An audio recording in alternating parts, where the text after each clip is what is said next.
Hello guys, എല്ലാവർക്കും നമസ്കാരം. നമ്മുടെ നാടിന്റെ ഒരു അവസ്ഥയെ വളരെ കഷ്ടമുണ്ട് പല കാര്യങ്ങളും കേൾക്കുന്നത്. നിങ്ങളെല്ലാവരും കേട്ടോ, ഈ നമ്മുടെ എറണാകുളത്ത് കുറുപ്പുംപടിയിൽ 10-12 വയസ്സുള്ള 2 മക്കളാ. ആ 2 മക്കളെയാണെങ്കിൽ ഒരാള്, ഒരു വൃത്തികെട്ടവൻ, അവൻ പീഡിപ്പിച്ചുകൊണ്ടിരിക്കുക 2 വർഷമായിട്ട്. അപ്പം ഞാൻ അവനെ ഒന്ന് കാണിച്ചു തരാം നിങ്ങൾക്ക്. പ്രതി അയ്യമ്പുഴ സ്വദേശി ധനേഷിന്റെ ദൃശ്യങ്ങളാണ് കണ്ടുകൊണ്ടിരിക്കുന്നത്. എറണാകുളം കുറുപ്പംപടി പോലീസാണ് ഇയാളെ അറസ്റ്റ് ചെയ്തിരിക്കുന്നത്. അയ്യമ്പുഴ സ്വദേശിയാണ് ധനേഷ് ദൃശ്യങ്ങളിൽ കാണുന്നത്.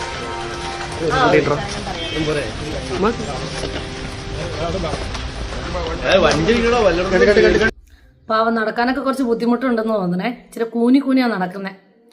ആൾക്കാർക്ക് അവന് നടയടി വല്ലതും കിട്ടിയിട്ടുണ്ടോ എന്നുള്ള കാര്യത്തിലൊന്നും വലിയ ഉറപ്പൊന്നുമില്ല. പക്ഷെ അവന് നടയടി കിട്ടിയാൽ പോരാ. ഇനി ഇത് ആരാന്ന് നിങ്ങൾക്ക് അറിയണ്ടേ? ഇത് അമ്മയുടെ ആൺസുഹൃത്താ. പാവ ഈ മക്കളുടെ അച്ഛനാണെങ്കിലേ ഈ 2 വർഷം മുമ്പ് മരിച്ചു പോയതാ. 2 വർഷം മുമ്പ് മരിച്ചുപോയി. പുതിയ ഫാഷനാണല്ലോ ലിവിങ് ടുഗദർ. മാന്യമായിട്ട് കല്യാണം കഴിച്ചു പോലും ജീവിക്കത്തില്ല, ലിവിങ് ടുഗദറാ. അപ്പൊ ഈ അമ്മയുടെ അടുത്തേക്ക് പോയി അവിടുന്ന് കിട്ടാത്തതൊക്കെ ആണെങ്കിൽ ഈ കുഞ്ഞു മക്കളുടെ കയ്യിൽ നിന്നാണ് ഇവനെ കിട്ടിക്കൊണ്ടിരുന്നത്. ഇത്രയും തരം താന്ന ഇവനൊക്കെ എന്താ വിളിക്കണ്ടേന്നുള്ള കാര്യം എനിക്കറിയത്തില്ല.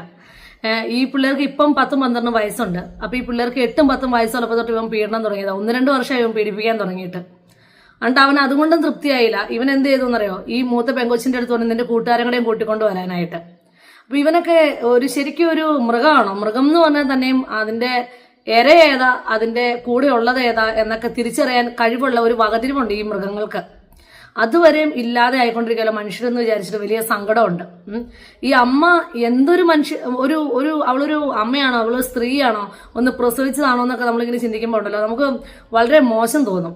ഇത്തരത്തില് ഈ 2 കൊച്ചു പെമ്മക്കളുള്ളവരെയൊക്കെ സാധാരണ അമ്മമാരൊക്കെ അവരുടെ കൈയുടെ വെള്ളയുടെ ഉള്ളിലായി പെമ്മക്കളെ കൊണ്ടു നടക്കുന്നത്. പെമ്മക്കൾ എവിടെയെങ്കിലുമൊക്കെ പോയിട്ട് വരുമ്പം അവരുടെ മേത്ത് പാടുണ്ടോ, മുറിവുണ്ടോ, ചതവുണ്ടോ എന്നൊക്കെ നോക്കേണ്ട അമ്മ, അങ്ങനെ പരിരക്ഷിക്കേണ്ട ഒരു അമ്മ.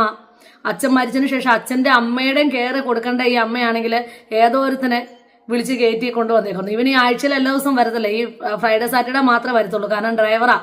ഈ ഫ്രൈഡേ സാറ്റർഡേ വന്നിട്ട് ഈ പിള്ളേരെ മാനസികം ആയിട്ടും ശാരീരികമായിട്ടും ഉപദ്രവിക്കണം. ഇവൻ ഈ തടിയനെയൊക്കെ കണ്ടോ? ആ മക്കളുടെ അവസ്ഥ എന്തായിരിക്കും? നമ്മളൊക്കെ അഡൾട്ടല്ലേ, നമ്മളൊന്ന് ചുമ്മാ ഒന്ന് ചിന്തിച്ചു നോക്കിയേ. അപ്പൊ ഇവനെയൊക്കെ എന്താ ചെയ്യേണ്ടത്? ഇങ്ങനെയൊക്കെ ഉള്ളവന്മാരെ കാണുമ്പോൾ ഉണ്ടല്ലോ, ഇവനിപ്പോ നടക്കാൻ ചെറിയ പ്രശ്നങ്ങളുണ്ട്, ചെറിയൊരു ക്ഷീണമുണ്ട് മുഖത്ത്. കാരണം 2 ദിവസം ഇങ്ങനെ ഈ പോലീസ് സ്റ്റേഷനിൽ ഇപ്പം കണ്ട ഒരു നാണംകേടൊക്കെ.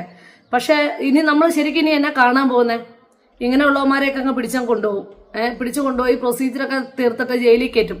ഇന്ന് ചിക്കൻ, നാളെ മട്ടൻ, നാളത്തെ കഴിഞ്ഞ് ബീഫ്, അങ്ങനെ അങ്ങ് പോവും. 7 വർഷമോ 10 വർഷമൊക്കെ പോവും. അത് കണ്ട് ഇച്ചിരി കൂടെ മിടുക്കനായിട്ട് ഇറങ്ങിയിട്ട് ഇനി അടുത്ത പിള്ളേരെ പീഡിപ്പിക്കണ്ടേ? അപ്പൊ ഇന്ന് 10-12 ആണെങ്കിൽ നാളെ 5-6 വയസ്സുള്ളവരെ പീഡിപ്പിക്കും. ഇതാണ് നമ്മുടെ സമൂഹത്തിൽ നടന്നുകൊണ്ടിരിക്കുന്നത്. ശരിക്കും ഈ അമ്മേനെയാണ് പീഡിപ്പിക്കാൻ അങ്ങ് ഇട്ട് കൊടുക്കണം. അപ്പൊ അമ്മയുടെ ആഗ്രഹം അങ്ങ് തീരട്ടെ എന്ന് വിചാരിക്കണം. ഈ പാവം മക്കള്, ഞാൻ ചിന്തിക്കും എന്തൊരു ബുദ്ധിമുട്ടായിരിക്കുമല്ലോ. അതുങ്ങൾ എങ്ങനെയൊക്കെ സ്കൂളിൽ പോയാലേ ഈ പീഡനവും കഴിഞ്ഞിട്ട് നമ്മളൊക്കെ ഒന്ന് ചിന്തിച്ചു നോക്കി. നമ്മുടെയൊക്കെ വീട്ടില് മക്കളുള്ളതല്ലേ, പെൺമക്കളുള്ളതല്ലേ ഓരോരുത്തരുടെയും വീട്ടില്. ആ മക്കള് കടന്നു പോയ ഒരു ടോർച്ചറിങ് എന്തായിരിക്കും? അതുങ്ങൾക്ക് ഈ അമ്മ ഇത്തരക്കാരിയല്ലേ, അമ്മയോട് എങ്ങനെ പറയും? ശരിക്കും ഒന്ന് ചിന്തിച്ചു നോക്കിയപ്പോ ഇങ്ങനെയുള്ള സംഭവങ്ങളെ കാണുമ്പം തീർച്ചയായിട്ടും എനിക്ക് തോന്നുന്നൊരു കാര്യമുണ്ട്. ഈ ഗൾഫിലൊക്കെ ഉള്ള നിയമങ്ങൾ ഒരുപാട് നല്ലതാ. ഞാൻ ഒരു കഥ കേട്ടിട്ടുണ്ട്. സൗദിയിലാണെങ്കിൽ സ്വന്തം മകളെ പീഡിപ്പിച്ചത് കുറച്ച് നാൾ മുമ്പ് കേട്ടൊരു കഥയാ. നടന്ന സംഭവമാണെന്നാ കേട്ടെ. സൗദിയിലാണെങ്കിൽ സ്വന്തം മകളെ പീഡിപ്പിച്ച അച്ഛനെ ആണെങ്കിൽ തൂക്കിക്കൊല്ലാൻ അമ്മ പറഞ്ഞു. ആ ശവം ആ കഴുമരത്തിൽ കിടന്നു എന്നാ പറയുന്നത്. അങ്ങനെയുണ്ടല്ലോ, 1-2 എണ്ണത്തിനെയൊക്കെ ഒന്ന് ഒരു 2 മാസത്തിനുള്ളിൽ പെട്ടെന്നൊരു അതിവേഗ കോടതിയിലൊക്കെ കേസ് പോയി 2-3 എണ്ണത്തിനൊക്കെ തൂക്കിക്കൊന്നാ തീരുന്നേ. ഇത് ഈ ഇവറ്റകൾക്ക് അറിയാം, ഇങ്ങനെയുള്ള രാക്ഷസന്മാർക്ക് അറിയാം. ഇവന്മാര് പീഡിപ്പിച്ചാലെന്ത്? പീഡിപ്പിക്കുമ്പോൾ കിട്ടുന്ന സുഖം കിട്ടും, പിന്നെ ജയിലിൽ പോയിട്ട് നല്ല അടിപൊളി തീറ്റയും കിട്ടും. അതുകൊണ്ടാണ് നമ്മുടെയൊക്കെ ഈ പാവം പെമ്മക്കൾ ഇങ്ങനെ പീഡിപ്പിക്കപ്പെടുന്നത്. നമ്മുടെ അത്രയും ലൂപ്പ് ഹോളാണ്, അത്രയും സുരക്ഷയാണ് ഈ തെറ്റ് ചെയ്യുന്നവർക്ക്. ഇപ്പം ഈ പിടിച്ചുകൊണ്ട് പോകുന്ന ഈ പോലീസുകാരന്മാര്, സാർമാർക്കൊക്കെ അവരുടെ ഉള്ളിലുണ്ടല്ലോ, ഇവനിങ്ങനെ കൊണ്ടുപോകാൻ ഇഷ്ടപ്പെടുന്ന ആരെങ്കിലും ഉണ്ടാവുമോ? പക്ഷെ ഓരോരുത്തരും അവരവരുടെ ജോലി ചെയ്ത് കഴിയുമ്പോഴത്തേനും അവർക്ക് അങ്ങനെ കൊണ്ടേ പറ്റത്തുള്ളൂ. ഇവന്റെ ജീവൻ സംരക്ഷിച്ചേ പറ്റത്തുള്ളൂ. ഒരു വളരെ കഷ്ടമുണ്ട് കേട്ടോ, വളരെ കഷ്ടമുണ്ട്. ഇങ്ങനെയൊക്കെ ചിന്തിക്കുമ്പോൾ നമ്മളിങ്ങനെ വിചാരിക്കും, ഞാൻ ചിന്തിക്കുന്നൊരു കാര്യമുണ്ട്, വേറൊരു നിയമം കൂടെ ഉണ്ടായിരുന്നെങ്കിലോ. ഈ ഫോർ ദ പീപ്പിൾ സിനിമയൊക്കെ കാണുമ്പം നമ്മൾ കണ്ടിട്ടില്ലേ, അങ്ങനെയൊക്കെ കാലോ കയ്യോ ഒക്കെ വെട്ടിക്കളയാൻ അങ്ങനെയൊക്കെ ഒരു നിയമം, എന്തെങ്കിലും ഒരു സംവിധാനം കൂടെ ഉണ്ടായിരുന്നെങ്കിലോ എന്ന്. ഇപ്പൊ നമ്മുടെ ഗോവിന്ദചാമി കണ്ടില്ലേ, അടിപൊളി സുന്ദര കുട്ടപ്പനായിട്ടിരിക്കും അവൻ. ഒരു പെണ്ണിനെയും കൊന്ന് ട്രെയിനിൽ നിന്ന് വലിച്ചു ചാടിച്ചിട്ട് കൊന്ന് നശിപ്പിച്ച് അവൻ ഇങ്ങനെ മെലിഞ്ഞു പോയ ഒരുത്തിനെ ഇപ്പം നല്ല മിടുക്കനായി അവൻ. ഇങ്ങനെ ഓരോ മിടുക്കന്മാരിങ്ങനെ ഇറങ്ങിക്കൊണ്ടേയിരിക്കും. ഇവനെയൊക്കെ അപ്പം തന്നെ അങ്ങ് കൊല്ലാൻ ഉള്ള ഒരു നിയമം ഉണ്ടായിരുന്നെങ്കിൽ നല്ലതായിരുന്നു. കാരണം ഇങ്ങനെ വീടിനും കൊള്ളില്ല, നാടിനും കൊള്ളില്ല, നാട്ടുകാർക്കും കൊള്ളത്തില്ല. നാളെയുടെ പ്രതീക്ഷകളായ സ്വപ്നങ്ങളായ കൊച്ചു കൊച്ചു പിള്ളേർക്ക് ഈ ഇത്രയും ഈ ശാരീരികമായിട്ടുള്ള ട്രോമയ്ക്കപ്പുറം അവരുടെ ഒരു ലൈഫ് ലോങ് മുഴുവൻ അത് മാനസികമായിട്ട് ഇങ്ങനെ ഇവരെ വേട്ടയാടിക്കൊണ്ടിരിക്കും. കാരണം 8 വയസ്സിലൊക്കെ 10 വയസ്സിലൊക്കെ ഇവർ കടന്നു പോയിക്കൊണ്ടിരിക്കുന്ന അത്രയും മോശമായിട്ടുള്ള ലൈഫിൽ കിട്ടാവുന്നതിൽ ഏറ്റവും മോശമായിട്ടുള്ള ഒരു അനുഭവമാണ് ഈ മക്കൾക്ക് കിട്ടിക്കൊണ്ടിരിക്കുന്നത്. അപ്പൊ ഇതിനൊക്കെയുള്ള ഇനി എന്ത് നിയമമാണ് ശക്തമായിട്ടുള്ള ഇനി എന്നാ വരുന്നത്? നമ്മുടെ എത്ര മക്കളെ ഇങ്ങനെ മരിക്കുന്നത്? എത്ര മക്കളെ ഇങ്ങനെ ഈ പീഡിപ്പിക്കും? നമ്മൾ വാളയാർ കേസൊക്കെ നമ്മുടെ മുമ്പിലുള്ള ചെറിയ ചെറിയ ഉദാഹരണങ്ങളാണ്. ചെറിയതല്ല, വലിയ വലിയ ഉദാഹരണങ്ങളാണ്.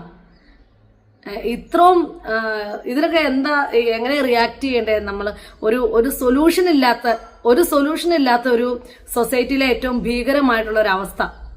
ഈ കുറുപ്പുംപടി എന്ന് പറഞ്ഞു കഴിഞ്ഞാൽ ഞങ്ങളുടെയൊക്കെ വീണ്ടും അവിടുന്ന് തൊട്ട് അകലേ ഉള്ളൂ. അപ്പൊ അത് അവിടം വരെ വരാമെങ്കിൽ നാളെ നമുക്ക് ഓരോരുത്തർക്കുമാണ് ഇങ്ങനെയുള്ള പ്രശ്നങ്ങൾ, ഇങ്ങനത്തെയുള്ള സാഹചര്യങ്ങൾ നമ്മുടെ ഓരോ മക്കൾക്കുമാണ്. ഓരോ അമ്മമാരൊക്കെ ഇങ്ങനെ സ്നേഹിച്ച് വളർത്തേണ്ട ഇത്തരത്തിലുള്ള അമ്മേനെയൊക്കെ എന്താ ചെയ്യേണ്ട? ഈ സമൂഹം കല്ലെറിയണം, അതാ വേണ്ടേ.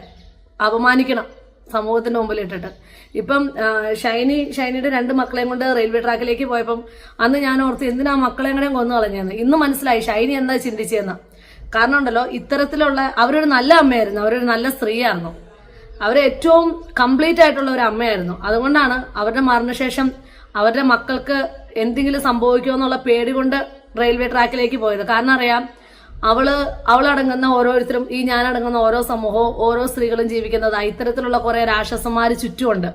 ഈ കഴുകനിങ്ങനെ പറന്നു നടക്കൂലോ, പരുന്തൊക്കെ കോഴിക്കുഞ്ഞുങ്ങളെ തട്ടിയെടുക്കാൻ പരുവത്തിന്. അതുകൊണ്ടാണ് ഇവനെ ഇനിയും തട്ടി തീർന്നില്ല. അതുകൊണ്ട് വേറെ പിള്ളേരെ കൊണ്ടുവരാൻ പറഞ്ഞ് ഈ പെങ്കൊച്ചിനെ പറഞ്ഞു വിട്ടത് സ്കൂളിലേക്ക്. ഇവനൊക്കെ എന്ത് മൃഗമാണ് ഇവനെയൊക്കെ.